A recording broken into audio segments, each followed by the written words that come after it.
Ohio State will get in, and I mean just barely because of the fact that they are a Big Ten school and their record shows it. Greetings and salutations, and welcome to the Odd Coaches Podcast, the global authority on coaching leadership, where coaching wisdom meets real talk. I am your host, Dr. Keith Adams, and on today's Road Down Thursday edition, Charlie Baker wants 76 in the field, and we're going to see if that's a good idea. On the women's side, in segment 2, we have a lot of teams surging and moving. And in segment 3, what can $23 million get you? We're going to talk about it. With us today, our favorite administrator, Robert Abney, is here, and our basketball correspondent, Danny Thompson's here. Let's jump in. The men's net rankings: 1, Michigan; 2, Duke. Great game, gentlemen. You all played hard, and you saw in the postseason, scoring goes down, not up. So outstanding job. 3, Arizona; 4, Illinois. Not sold on Illinois. And 5, Gonzaga returns to the top 5. Mid-majors. 22 is St. Louis. Please don't fight. We don't want that. Stop that. And that coach is out of there. 24 is Utah State. 26 is St. Mary's.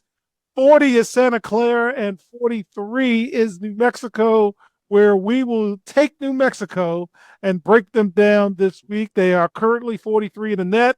They have hit the magical 20-win mark. They're 20-6 overall. They are projected 10 to 12 seed, possibly within that window. 7-3 on the road, 1-1 in neutral sites, 12-2 at home. A legendary place to play. Quad 1 games, 2-4. They had 6 quad 1 games? Wow. Quad 2 games, 7-1. So they are 9-5 in quad 1 and 2 games. Quad 3, 3-1, and quad 4, 8-0. They have not one vote in the top 25 in the AP or coaches poll. Robert, you are New Mexico through and through. You have not been a fan lately. What are you thinking about New Mexico's chances of making the tournament?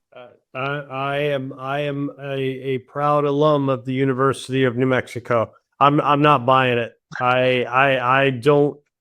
I mean, you got all these guys who, I mean, they spend way more time on this than we do, and they're like, "Oh yeah, they're last one in," and I'm like, "No, they are not."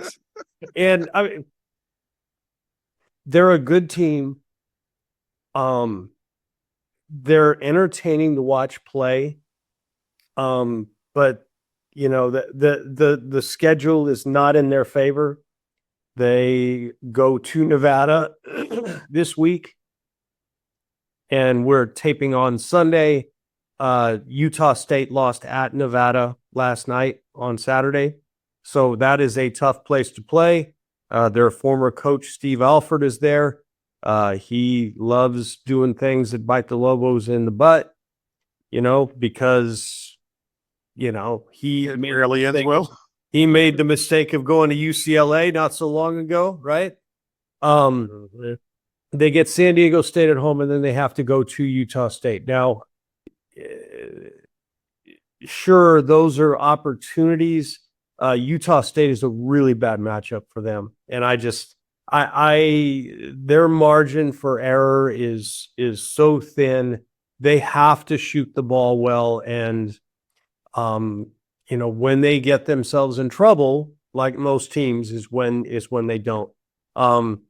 They have a really, really bad loss to New Mexico State. It was a third game of the year. They have a bunch of freshmen they play, and you know, third game of the year, they hadn't figured anything out yet.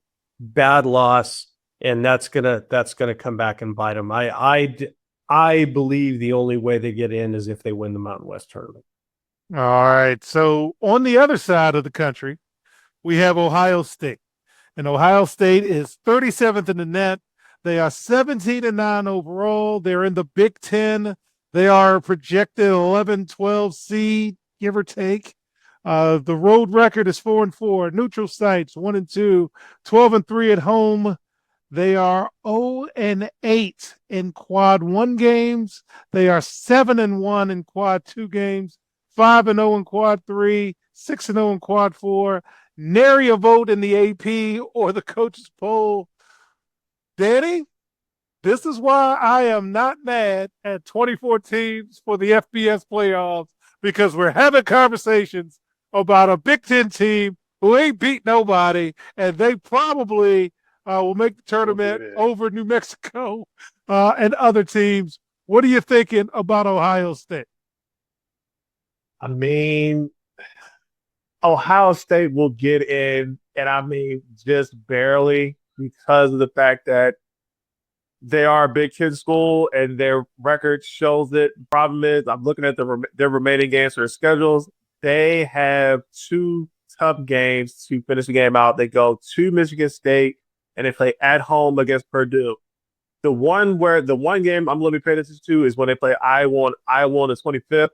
That is going to be a true test for them because I don't see them losing. I don't see them beating Michigan State or Purdue. This is be honest. Let's be real. It's not happening.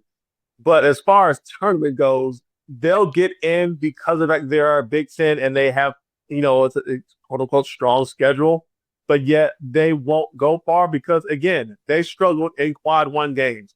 They ain't beat nobody. They ain't beat nobody that matters. They ain't beat nobody when it counts. So they're going to get in.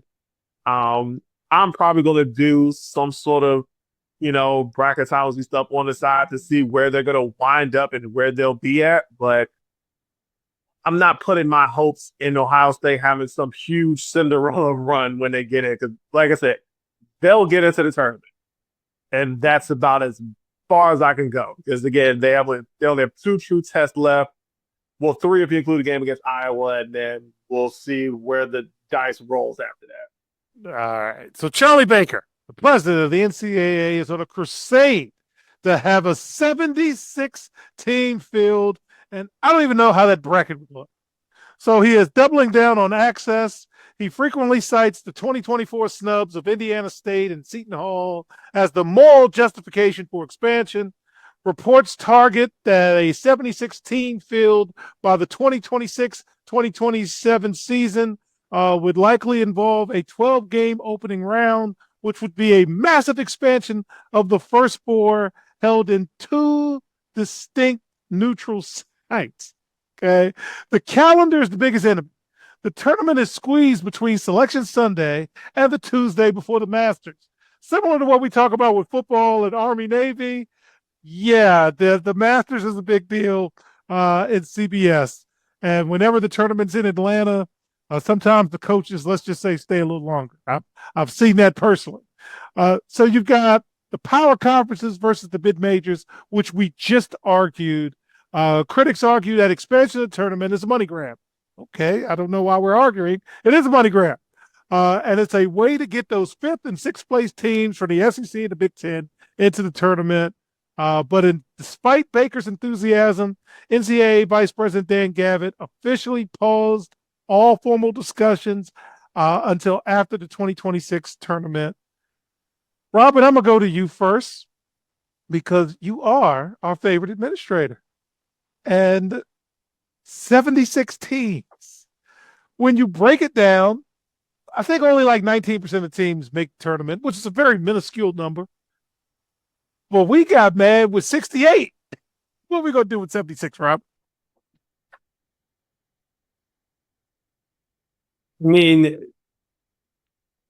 This doesn't do anything except make sure that teams like Ohio State and Auburn get in. Let's be honest. We're not going to add more mid-majors. This doesn't make sure that New Mexico and San Diego State both get in. That's not what this is. That's not what this is. This is to make sure that bad teams like Auburn, who we talked about last week, this is to make sure that bad teams like Auburn that are in the SEC get in the tournament. Auburn is bad. Kentucky is bad. They played on Saturday night. We watched the game. There's a whole lot of athleticism out there and a whole lot of no idea how to play basketball. It was awful, awful, awful basketball. and they're both getting in the tournament because they're both in the SEC, and the net shows that they should be in the tournament, so they will be. I wasn't a fan of six. I mean, you're right. I wasn't a fan of going to 68. I'm not a fan of this. But it's all about the money, and the NCAA in the end, it's not going to make a difference. They're not going to worry about having a neutral site game on a Tuesday and having a team play a game in Philadelphia on Tuesday and then flying to Spokane and playing on Thursday. They don't care. It doesn't matter. They're not going to care. It's about making more money from the tournament and, pumping up TV numbers so that the next time you negotiate a contract, you can make more money. That's all it is. That's all it is. Okay, Danny, I'm gonna try to couch this in a way because Robert's telling me truth all the time. So selection Sunday. Okay, we're there. We're in the room. We got the sweatsuits on, and you're in the tournament. And as Robert said, if they expand the first four, as an assistant coach, I don't know who we're playing until they put it on the screen, and now we're all scrambling. We've got a walkthrough on Monday, and we play Tuesday, or we have a walkthrough on Monday, travel day on Tuesday, play Wednesday. We've got all of these things going on because, hey, coaching's hard. Okay, logistics for travel is hard, but we're also talking about we do have a small percentage of teams making the tournament. And if you do move it to 76, it goes from like 19 to 21, whatever it is. As a former mid-major player, though, what are you thinking about potential expansion to 76?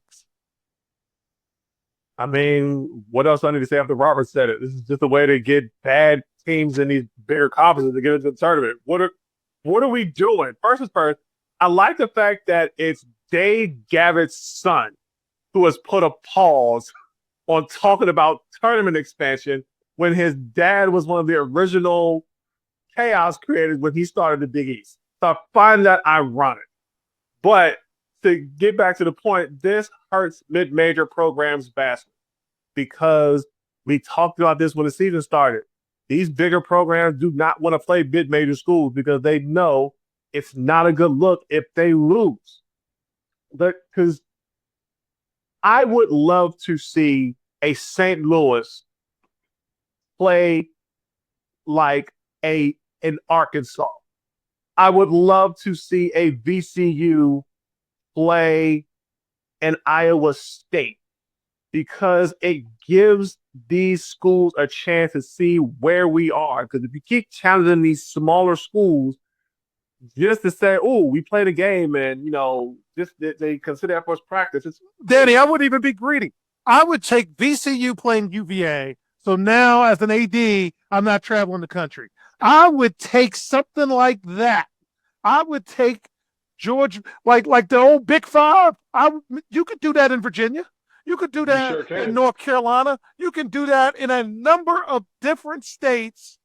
And you got 35 games. I think you can find something, but wait, the Big 12 said we're going to Vegas and money be damned because football is taking everything. So I see your point. And as an AD, I can cut your travel. So let's try to play each other in state. GW and Georgetown. Come on, man. We can do all kinds of stuff in a lot of different areas. But go ahead and finish your thoughts, sir. I mean, you pretty much brought up the next point because if they can do it in Philly, like, can you imagine if and they won't do the Big Five like they used to anymore either. Not anymore. But can you imagine if Maryland goes to play VCU? Can you imagine if, let's say we go to California, USC travels to play San Francisco? Let's see if you can tug it up to Washington. Gonzaga goes and plays University of Washington. Like, it can be done. It's just a matter of, again, I've said it for as long as I've been talking college basketball. the bigger schools they do not want to play these small programs because they feel like I think there's a fear of what if we lose, and they don't want to take the risk because Texas can do it, the DMV area can do it, Florida can definitely do it, and I know California can definitely do it. But these major programs will not play these smaller schools. It just won't happen. So again, this 76 team expansion again is just another way to get teams like Auburn, Ohio State, Kentucky, all of them getting into the tournament. That's what this is for. It's a money grab. Because what those smaller schools are left with is they have to create situations where they play each other, right? New Mexico played VCU this year. New Mexico won that game. New Mexico played Santa Clara. New Mexico won that game, right? And those are teams that we talk about all the time as being right there on the bubble. All of these teams are on the bubble. And, VCU, every projection I've seen, they're out. Santa Clara is out. They have the projections have New Mexico in, but they lose. They lose at Nevada, they're out unless they win the conference tournament. And that's where we are. And New Mexico used to be in a conference with Arizona and Arizona State. They could play those guys. They could play Colorado. Those are not stretches. Yeah. But again, we don't do that now. So I do want to go before we close this. Story came up that has bothered me, and I'm going to go to Robert first because he has a way of calming me. But Darren Peterson from Kansas has gotten some negative publicity, and I want to be Coach Adams for a second. I always say membership has its privileges until you're not a member anymore. So, and also as a teacher, as an administrator, a student's job is to push the line until you say you can't push the line anymore. So this kid is a 5-star recruit. He's probably, and I've never known him, don't know him from Adam, but he's compensated to play at Kansas. He is a projected lottery pick. No one is questioning his talent. They're questioning his heart, his work ethic. And when I was this, I was that. Save it for somebody else. This kid has been allowed to do whatever he wants to do because you created an environment that says you don't have to. We just talked on yesterday's show about people celebrating that there was an exerted effort at the All-Star game. You've created this environment. I didn't create it. So I'm not mad at the kid. Bill Self hasn't coached a full season in the last few years because of health-related issues and so forth. No one's screaming at Bill for not being there the whole season. So again, do what you do until somebody tells you not to do it and somebody holds you to a standard. Because if the Wizards are drafted and he's available, they're going to pick him. Okay? Insert team's going to pick him because the kid can play. We had a player, and it's in my book. His nickname was The Show. Why? He averaged 26 and 14. And we had early practices that the show kept coming late to. So we had a conversation with the head coach. We had a conversation with the show, and we moved practice 30 minutes later, and the show started coming 15 minutes early. He didn't change what time he arrived at practice, but now he went from being late to being early. Sometimes you got to make adjustments to make things happen. Robert, any thoughts about the Darren Peterson situation? I feel better now. Thank you, sir. Preach. Preach. The kid is immensely talented. If I were an NBA team, I would not draft him because this screams Ben Simmons at me. Screams Ben Simmons. Because my question immensely talented. Do you like basketball? Or do you like what basketball brings you? Correct. Oh, leadership is something. Danny, 2 questions for you as we close this segment. one, what are your thoughts on the situation? And two, many ran on this. They keep telling me about the impact on him in the locker room and blah, blah, blah. And I'm like, wait a second. If you stink, I don't care what a stinking player thinks. I care what a difference maker thinks. So if you're mad, take your mad somewhere else, because if he's not on the court for championship moments, then we ain't gonna win a game anyway. So sorry, Danny, I had to say that because, hey man, sometimes Follering got on my nerves, but Follering got on my nerves averaging 28 points a game. I'll have a conversation with Follering, but Will knows not to get on my nerves. And if he was here, he'd say, yeah, my line is different than Follering's line, and I'm okay with that. Any thoughts as we wrap this segment up? Because that had bugged me all week, and I appreciate both of you allowing Coach Adams to say, stop this mess. I don't want to hear. I mean, first is first. Job well done on that, because you missed nothing what you were talking about. So let's get that out the way. This is something that the college race has created at this point, because for me, I'm looking at it from a player standpoint. As long as he plays, I'm okay. We can talk to his dedication to the game at another date and time. As long as he shows up and shows out, I'm good. Now, as far as Kansas is concerned, they still win without him anyway. Except for yesterday. Sorry, except for yesterday. They've been winning without him anyway when he goes on these spurts of, all right, I'm good. Come get me out. He did make a three and said, I'm good. And the coach, Bill Self, was like, what? What?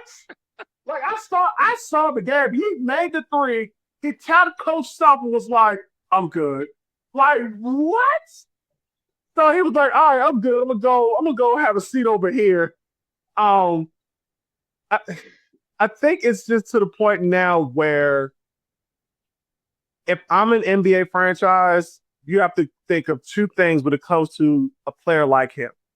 One, are we going to get the max out of him, because they're going to pay him buku amounts of money when he is drafted? Because I'm telling you now, the kid puts on a show. He is very, very talented. But again, I said talented, but does that equate to being a basketball player? And does that equate to him having the love of the game, as quote unquote Kendrick Perkins brought up a couple days ago? And when he said it, I was just like, I ain't worried about that right now. But please save me with that in 1927 stuff. Yeah, I don't want to hear it. I know. Now, I bring this up because Melo brought up a good point on his podcast too. Is it time for them to just have the guys come straight out of high school? That's an NBA rule, and I'm glad you brought that up. Whenever somebody says that, the NBA union says, no, I want my jobs. I want my – I'm not losing a job to an 18-year-old, because that 18-year-old costs less than me. So, again, stop that. If Adam Silver wanted that, we could have had that years ago. If David Stern wanted to keep that, we would have kept that. So save me with that, and then all you're going to do is sue to go play anyway. So, and that's why I brought it up, because you have a lot of former players and certain players having this mindset. So I'm with you. I'm of the mindset, if it's something that they wanted, they would have put this in years ago. But right now, it's a question that's been coming up when you have players like Darren Peterson. So it's something that's going to keep coming up. It's going to keep rearing his ugly head around the corner. Every so often, you get a talented player who does stuff like this. So I'm looking at it from a standpoint, as long as the kid performs, I'm good. It was just a comedic show when I saw him hit that three, and tap Coach Self was like, I'm good. You can come pull me out now. Randy Watson. I'm out. All right, so fans, in segment 2, we're going to get to the women's game. A lot of teams surging, including a team local to us. We'll be right back on the Coaches Podcast. Today's student athletes face pro-level challenges without pro-level support. The CKA SAVE project is here to change that. For 16 plus years, Dr. Keith Adams and his team have provided comprehensive academic and athletic support from middle school through post-graduation transitions. NIL guidance, transfer portal navigation, academic coaching, career planning, they've got it covered. The CKA Save Project. When your future is on the line, experience matters. Learn more at www.ckasaveproject.org. Welcome back to the Ad Coaches Podcast. Oh, man, we need to do something for subscribers. It's segment 2. Let's talk about the women's game. So, 1, I'm loving what I'm seeing in the women's game. UConn's 1, UCLA's 2, South Carolina's 3, Texas is 4, and LSU is 5. Mid-majors, Richmond is the highest-ranked mid-major at 41. It's not going to work out. And then 42, South Dakota State. 42 is North Dakota State, 44 is South Dakota State, 46 is Rhode Island, and 47 is Princeton. And all of them are worthy to be in the tournament. So I want to do a breakdown of Richmond. Richmond has a net ranking of 41. They are 22-6, 8-4 on the road, 3-1 in neutral sites, 11-1 at home, 0-2 in quad 1 games, 2-3 in quad 2, 4-0 in quad 3, 16-1 in quad 4. They got 12 votes in the AP, 2 votes in the coaches poll. And then you got George Mason, 64 in the net, 18-8 overall, 8-3 on the road, 0-2 in neutral, 10-3 at Eagle Bank, 0-3 in quad 1 games, 3-2 in quad 2, 2-1 in quad 3, but 13-2 in quad 4. Near the ranking in sight. Robert, you're looking at the A10. They can't break through, can they? They're going to get one. The A10 is going to be a one-bid conference, possibly. What are you thinking on the women's side? That I don't see, and correct me. I mean, you can correct me if I'm wrong, but outside of the Power Four and the Big East, I don't think there's going to be a single conference that is a multiple bid league. I think the A10 will get one bid, which means that it's going to be Richmond or Rhode Island or George Mason or whoever wins the tournament. The Summit will be a one bid league, so it's going to be either North Dakota State or South Dakota State. The Ivy League is going to be a one bid tournament, so it's Columbia is good too. So it's going to be Princeton or Columbia. And meanwhile, you're going to have teams like, let's see, let's pick somebody here. I'm looking at the net right now. Here we go. Let's pick Virginia. Virginia is 18-8, 37 in the net. And they may not get in because they actually have a quad 4 loss, but they're in the ACC. They get quad 1 games all the time. They get those opportunities. And the women's game, the way it's so top heavy, just these mid majors, there may come a time when they're able to break through, but that time is not now. So Danny, 76 teams. Thinking about 76 in the women's center. You need teams. You need to get in. Not that you're going to do a darn thing when you get in there. Okay. The two things can be true. Well, what do you think? I just threw out Richmond's situation. I threw out George Mason. Vanessa Blair-Lewis is doing a phenomenal job. She's probably not long for Fairfax. But, man, can't get in. What are you thinking? Well, first is first, I want to give a shout out to Vanessa, Mount St. Mary's alumni. She is one of the she to me is the best women's player to come out of their college, and then she's doing a bang up job as far as coaching. You're right. She is not too far from being called up to a bigger school and doing the coaching job after doing what she's doing at George Mason. Now, I'm also with y'all. These mid-major schools these mid-major conferences are only going to get one bids. But we're in a situation where you have these mid-major conferences like the A10, like the Summit, like the Ivy, who have multiple teams who are, let's get this, better than some of these bigger schools that are low in their conference standings, but they'll get in because they are in these bigger schools and they have played what is quote unquote the stronger schedule, and they'll get in because of it. Nebraska has there you go. I mean, real quick, Danny, just hold your thought. But I mean, Nebraska's 30 in the net. They're 0-10 in quad one games. They're 16-11 overall, but they're 30 in the net. They're going to get in. They will definitely get in. And then you bring up Nebraska. I bring up Virginia Tech. Virginia Tech is 20-8 as far as the ACC goes, and they are 2-5 in quad one games and 4-3 in quad two games. I bring up Virginia Tech. My bad. Yeah, I bring up Virginia Tech because if we look at a team like North Dakota State has pretty much a good resume as far as it looks to get into the NCAA tournament.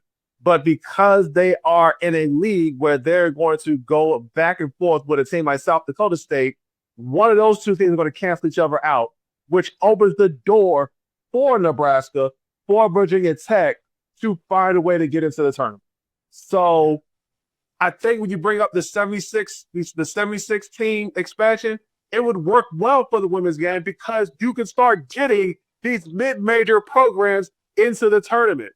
So I think it'll be a good midway for the women's game. I don't necessarily think it'll be a good look for the men's game, but I'm just looking at the two programs we mentioned, especially George Mason and Richmond. One of those two, including Rhode Island, is going to knock the other two out to get into the tournament. It's inevitable. It's inevitable at this point. Yeah. All right. So our story of the week for the women's side is very similar to what we talked about with the NBA yesterday. There's a surge coming, and there's some teams I want you to take a look at. There's some players I want you to follow. So the Maryland women, very local to us, have flipped their season. They had a 4-game skid in January, and now they've won 4 straight. They did a comeback against Ohio State, so keep an eye on Maryland. Out there near Robert, there's a young lady named Olivia Miles, and she is putting 40 pieces on folks at TCU. You also have Vanderbilt. Can they break through in the Southeast Conference? So you've got that upper tier of the Southeast Conference, and then you have Vanderbilt on that next tier. UConn is doing some incredible things, and I said on this show, absolutely wrong a few years ago that Gino might be on his way out. Yeah, no. No. I'm wrong, and I'm okay with that because AZ Fudd, her dad's a friend of mine, Tim Fudd. I remember telling on the show when she was in middle school, I'm out scouting and doing whatever I'm doing in a gym. And I'm like, hey, Tim, good to see you. Hey, Keith, good to see you too. What are you doing here? Oh, I'm watching some players or whatever. Oh, I'm here with my daughter. My daughter's pretty good. She's gonna be a really good one. Yeah, that's nice, Tim. Well, tell your wife I said hi. Yeah, Tim wasn't lying. Okay, his daughter's very good. And you also have Duke. Go ahead, Kara. They're close to winning 20 games. They're on a 16-game winning streak. And yeah, it's pretty special. So, Robert, headed into this last stretch because we're in March next week. Is there any story on the women's side that has caught your eye that you're like, I'm closing this out because we're not watching one of the reasons why we're not watching Unrivaled, and one of the reasons why we're not watching the NBA is because we're locked into college. Talk to me. What are you paying attention to? Well, I mean, we've over the past few years, we've talked about Caitlin Clark. We've talked about Juju. You got to watch Aaliyah Chavez from Oklahoma. That girl can play. Now, she's a freshman, and freshmen do freshman things. You know, she makes passes that she tries to make passes that she shouldn't because she got away with them in high school, and you don't get away with that in the SEC. And she will take bad shots, but she also makes bad shots. I mean, she is fun to watch, and if she gets hot in the tournament, and you know the tournament's all about matchups, right? She gets hot in the tournament. Oklahoma has some favorable matchups. They could make the Final Four. They're a good team. They are not as good as Texas, Vanderbilt, South Carolina, LSU, but they are a good team, and they could be there at the end. So she's a no, yes player as a coach. Yeah. No, yes. Okay. Oh, yeah. Yes, she is. 3 no's and then the yes, because no, yeah. Danny, what are you looking at as we close out in March? Is there any team or player story or two that you've got an extra eye on? I mentioned her on X, Twitter, whatever the hell they call it nowadays. Olivia Miles is a player who is probably the most complete player in the country with the way she plays. She is doing things that has caught my eyes to the point where I am watching her closely. I mean, I was already watching her when she was at Notre Dame for all those years. Now, she's down here at TCU, turning TCU into an upstart, team to always think about when a tournament rolls around. She just put up 40 and 10 in her last game. And she did it very easily and very efficiently because of the fact that, one, she's not like Aaliyah. She's not a no. Yeah, she is literally oh no, I'm good. She got it.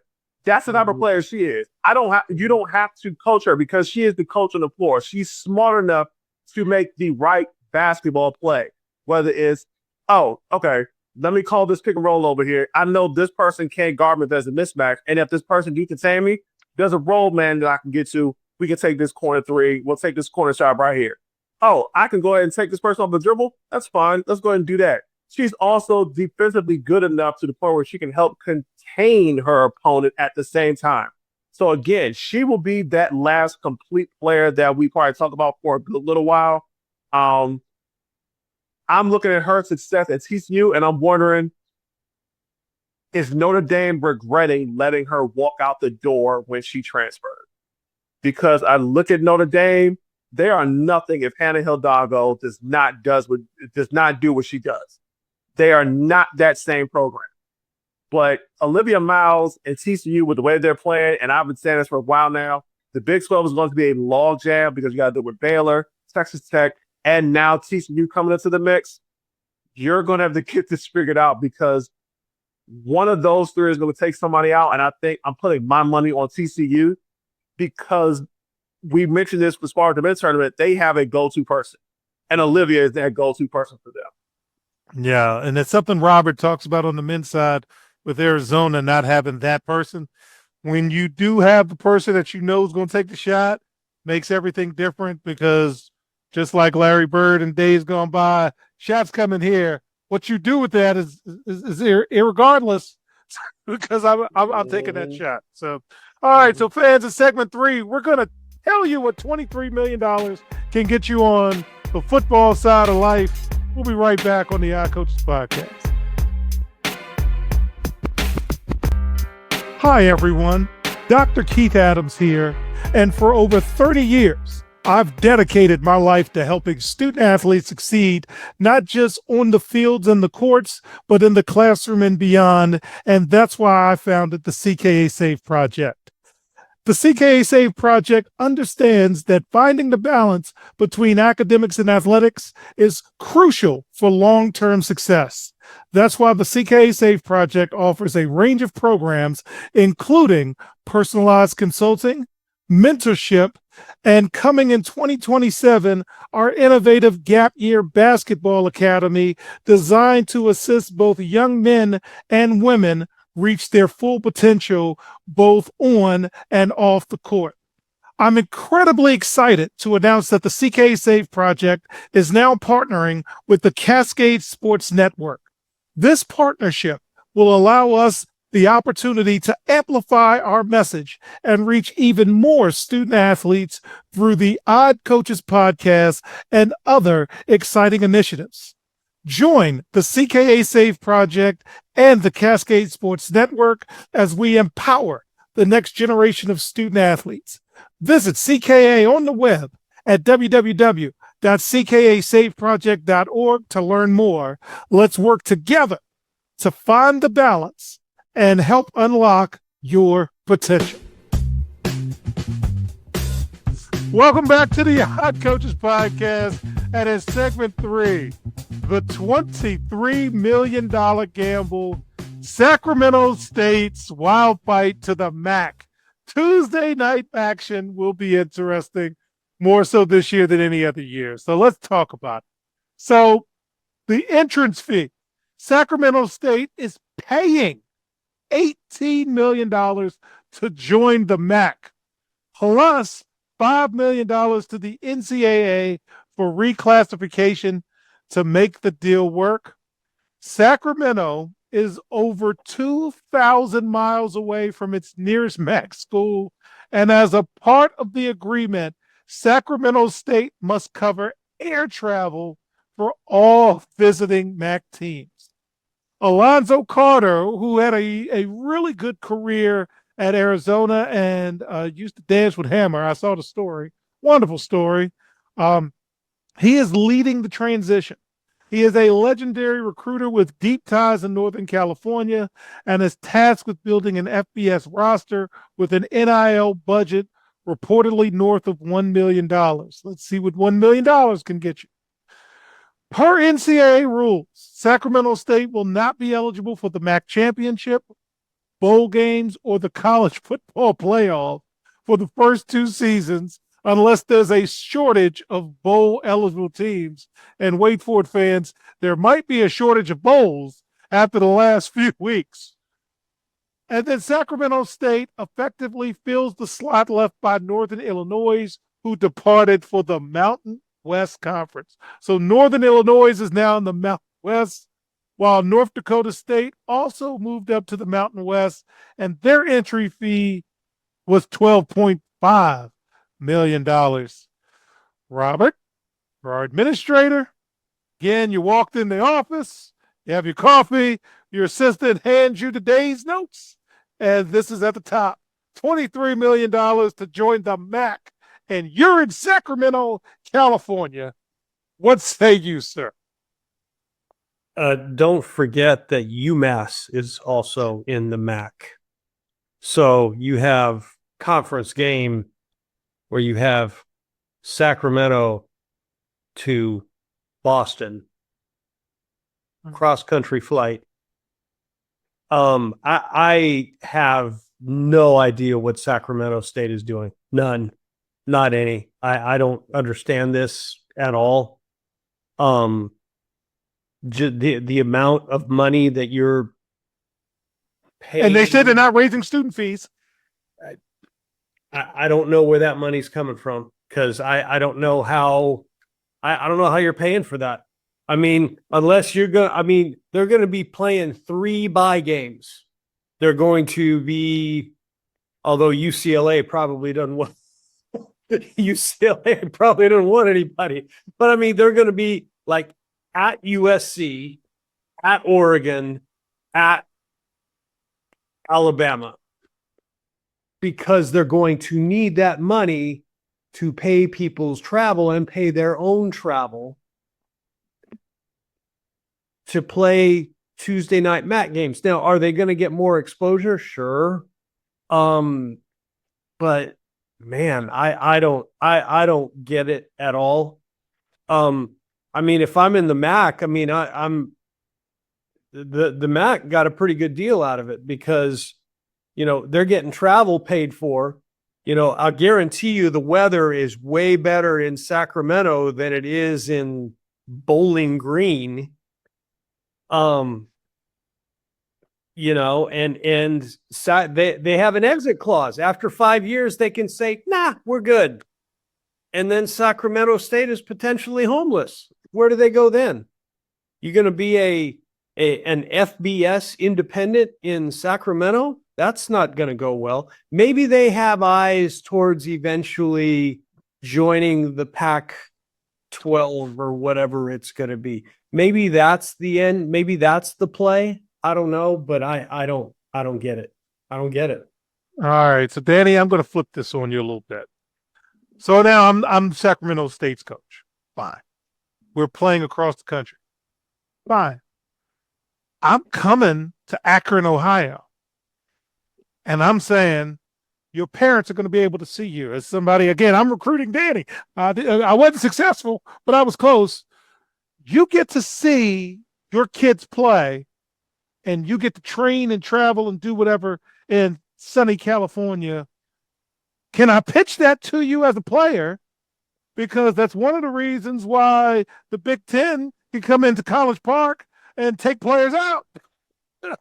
What are you thinking about that piece, Danny? If I'm being recruited to go to Sac State, I would look at that as that is a godsend, especially if I'm in that part of the country where the MAC is, normally played at. I'd be like, oh, that's a good deal. I could, but here's the problem with that. How many games will my family actually get to see me play, depending on where we are in the MAC? Because you already mentioned, you already got UMass, and that's all up in Massachusetts, right? You also have Buffalo. That part. So how many games does my parents or my family actually get to see me play? So I'd have to look at that as a consideration. Now, from a training standpoint, you sold me in we're in sunny California all the time. But the problem is Sacramento State gets almost the exact same weather as say probably a much more northern city in California. So I don't know how much more selling we can do on that because I don't know. It's something you got to think about, but then it's like, damn, that is a hike, and I'm talking like Oregon Trail hike for my family. If say I got to graduate from Sacramento State. Yeah, that's a lot. And then you brought up a good point when as far as this money goes, we have to spend money to get people to come to us. We are in the age of the NIL. How much money is in it for me at the end of the day? So now I have to look at that and think of that as a consideration before I go to Sacramento State. So players are going to have to think about a lot of things when it comes to recruiting now, because if I know I'm in an area where it's not going to be a bothersome for my family to come watch me play, I'm not leaving. If I'm in an area where you're going to spend more money as far as NIL deal, as far as, what the NIL atmosphere nowadays looks, to get people to come play us, I have to think about this now. So it's a lot to look at it from a player standpoint. Is Sacramento State going to be a good fit for me as a student athlete? So I'm going to throw this to Robert. Conservative. Let's just say we have a party of 100 for Akron or Buffalo or UMass.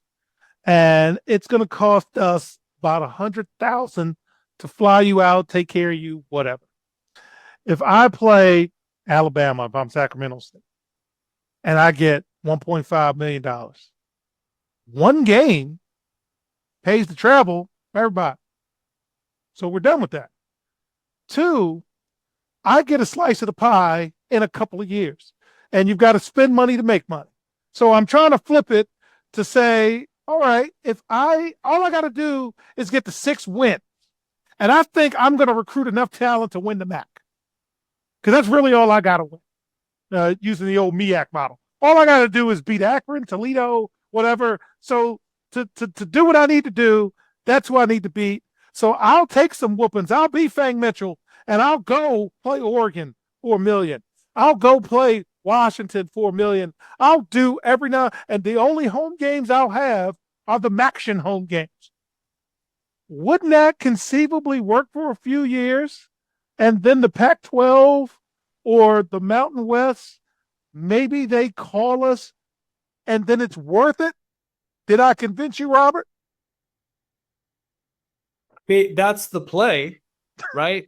you know that. I mean, that's the only conceivable play for them. That has to be what they're trying to do. Is it going to work though? I mean, I don't. Can you can you recruit enough talent To go to Central, to go Eastern, to, and Western Michigan on a Tuesday. to go play the directional schools in Michigan on a Tuesday in November when it's going to be 22 degrees and snow And no sideways? I mean, I love watching it on TV, but I'm not paying money to go sit in a stadium and watch that. There's no way. I am deeply skeptical of this, but I'm also somebody that I want the old Southwest Conference to come back where it's all the Texas schools. So I mean, I'm the wrong guy to talk.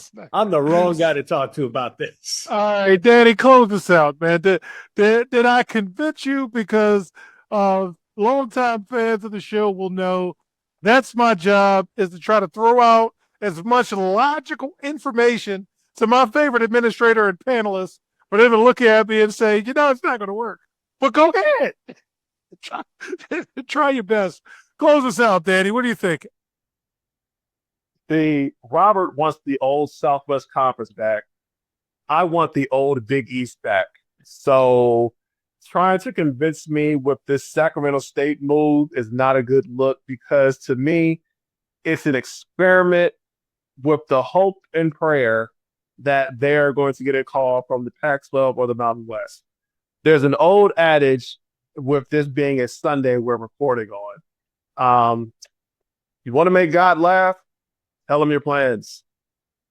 This is going to make him laugh, because at this point, what are we doing?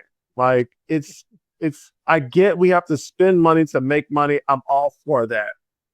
But this isn't a good look to try and go to think you're going to get into one of these bigger conferences, because you got to remember, you also have to produce results to get into these bigger conferences as well. So if they don't produce in the MAC, what's the point of getting the hope and prayer of getting into the Mountain West or the Pac-12? So this is I guess you can say this is a wait and see moment. I'm not fully convinced. I'm convinced enough to take a look at it. But again, it's a wait and see moment. Because if it doesn't work, what's the alternative? You're either an FBS independent, which that ain't gonna work, or you're playing in the Sun Belt. Or Conference USA, they'll take you.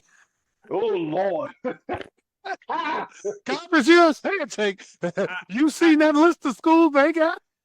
I mean, those are the choices. And I mean, the redeeming feature of this deal is that this is just a football only move.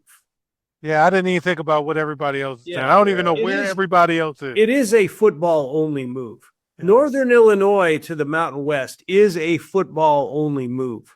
North Dakota State to the Mountain West is a football only move. That at least makes sense. But I mean, that's I don't know where the volleyball team's playing. That's a whole lot of money, man. All right. Sorry if I didn't. I'm sorry, fans. I don't know where the volleyball team's playing. That's my fault. So, on behalf of our Cavalcade Stars, I'm Dr. Keith Adams saying thank you for listening and watching the Odd Coaches Podcast, the global authority on coaching leadership, where coaching wisdom meets real talk. Also seen on the Cascade Sports Network. Follow us on the X platform, Danny, at Odd Coaches. For more information about the CKA Save Project, please visit us on the web at ckasaveproject.org. And we will see you on the sidelines. Until next time, take care. We hope you enjoyed today's show. The Odd Coaches Podcast drops new episodes every Tuesday, Wednesday, and Thursday. Make sure you subscribe to the Odd Coaches Podcast on YouTube, Spotify, and iHeartRadio. Follow the Odd Coaches Podcast on the X platform at Odd Coaches. Follow Dr. Keith Adams and the CKA Save Project on social media at CKA Save Project. For more information about the CKA Save Project, visit them on the web at www.ckasaveproject.org. See you next time on the Odd Coaches Podcast.